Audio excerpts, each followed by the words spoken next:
ஒரு 5 பைசா 1 பைசா 2 பைசா அப்போ அதெல்லாம் கொடுப்பாங்க. 10 வருஷத்துலேருந்து பசங்களுக்கு வந்து அந்த தொழிலை வேண்டாம். இல்லை, ஆனால் அவங்க சின்ன பசங்க விவரம் புரியாது, அவங்களும் எடுத்து அடிச்சுக்குவாங்க இல்லையா?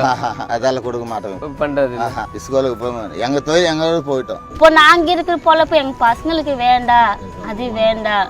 நல்லபடி பசங்கள்கிட்ட எங்கள் பசங்க நல்லா படித்து ஒன்று 4 எழுத்து வேலைக்கு போனால் எங்களுக்கு நல்லதாக இருக்கும்.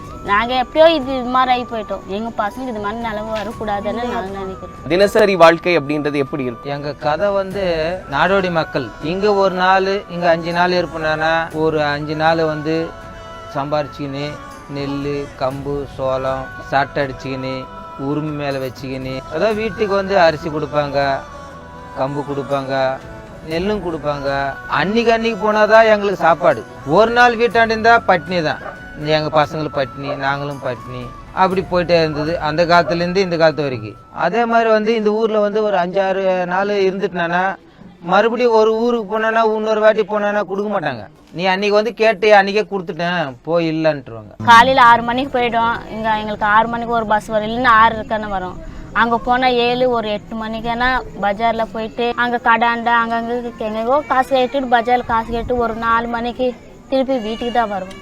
4 மணிக்கு வந்து சாப்பாடு அங்கே ஊரில் யாராச்சும் வாங்கிட்டு கொடுத்தா அந்த சாப்பாடு வந்து குழந்தை கொடுத்து நாங்கள் சாப்பிடுவோம். இல்லைன்னா சேர்ந்து இருட்டிலோ எப்படியோ கஞ்சி ஏதோ காசிக்கிட்டு நாங்கள் குடிச்சிக்கிட்டு இது பொலை கொடுத்து போனோன்னா உடனே கிடைக்காது. ஆனால் சில பேர் கொடுத்தாங்கன்னா நல்லவங்கன்னா கொடுத்துப்பாங்க 10 ரூபா. இல்லைன்னா நீங்கள் வேலை பண்ணிங்கன்னா நல்லதானே இருக்கீங்க, உன் கை போச்சா கால் போச்சா அது ஒன்றும் அசிங்கமாக திட்டுவாங்க. நல்லதானே இருக்கிற மாடு மாதிரி இருக்கியே, வேலை செஞ்சு என்ன நீ இந்த பொழைச்ச என்ன, வீட்டு வேலைக்கு போ அது வேலைக்கு போ திட்டுவாங்க. சில பேர் திட்டாம ஒரு 5 ரூபா 10 ரூபாய்க்கு நம்ம கையில் குத்திட்டு போயிடுவாங்க. இந்த சாட்டை வச்சுக்கிட்டு ஐயா ஆம்பளைங்க சாட்டை வச்சுக்கிட்டு அடிச்சுக்குவாங்க, ஆடுவாங்க. பொம்பளைங்க கூட வச்சுக்கிட்டு தலைமையில் கூட வச்சுக்கிட்டு பிள்ளைங்களை இடுப்பில் கட்டிக்கிட்டு மோளம் அடிக்கிறது, உருமை அடிக்கிறது. ஆம்பளைங்க ஆடுறது கடைக்கு போனால் 5 ரூபா 2 ரூபா 1 ரூபா போடுவாங்க. பட்டிக்காட்டில் போனால் அரிசி கம்பு கேவுரு அது கொட்டுவாங்க. அப்படியெல்லாம் கேலி பண்ணுவாங்க. நீ நல்லா இருக்கிறிய, கை நல்லா இருக்குது, கால் நல்லா இருக்குது, சம்பாதிச்சுக்கிட்டு சாப்பிட்டேன்னா ஒரு வேலை செஞ்சு சாப்பிட்டேன்னா அப்படியெல்லாம் பேசுவாங்க. ஏம்மா நாங்கள்லாம் இந்த தொழில் தான், இது தவிர எந்த தொழில் நாங்களுக்கு இல்லை, எந்த தொழில் நாங்கள் போக மாட்டோம். நம்ம சத்தம் இந்த தொழில் தான், பொலிச்ச இந்த தொழில் தான். நம்ம அப்பாவுக்கு பாட்டுங்காலத்து தொழில் இது, அந்த காலத்து தொழில் நாங்கள் விட மாட்டோம். அப்பா நாங்கள் பரம்பரை தொழில் இது. நாங்கள் உலகம் சுற்றுற ஆள், உலகம் நாடு சுற்றுற ஆளுங்க நாங்கள். இப்போ இங்கே வந்து 10 வருஷமாச்சு. அப்படியே ஊராக நாங்கள் பொழிச்சிக்கிட்டு வந்தோம் ஐயா. நாங்கள் திருடு பண்ண மாட்டோம், இது பண்ண மாட்டோம். நாங்கள் வீட சாட்டை அடித்து பிச்சை கேட்டுக்கிட்டு சாப்பிட்றோம். வருமானம் இல்லாத இடம் இருந்தால் 3 நாள் கூட இருக்க மாட்டோம். இந்த ஊரை விட்டு வேற ஊருக்கு போயிடும்.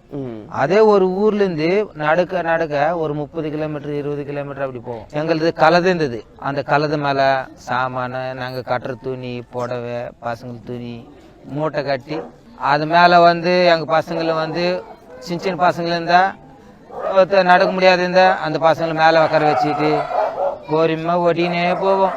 எங்கள் சாப்பாடு செய்கிற சமையல் குண்டாமு பாத்திரம் சட்டி எல்லாமே அதுவே இருக்கும். ஒரு 20 கிலோ 25 கிலோ வெயிட் இருக்கும். அதெல்லாம் ஒரு பக்கம் இந்த தோல் மேலே வச்சுக்கின்னு நடந்துக்கிட்டே போவோம். இதெல்லாம் எடுத்துக்கிட்டு ஒரு கூட்டமே போயிடும். முன்னாடி கலதை ஓட்டிக்கிட்டே போனேன் 2 பேரு சாமான எடுத்துக்கின்னு பின்னாடி வந்துக்கிட்டே இருப்பாங்க. இந்த லேடிஸ் எல்லாம் அவங்க தலை மேல கூட வச்சுக்கின்னு குழந்தைல வந்து இடுப்புல கட்டிக்கின்னு அவங்களும் எங்களை மாதிரி நடப்பாங்க.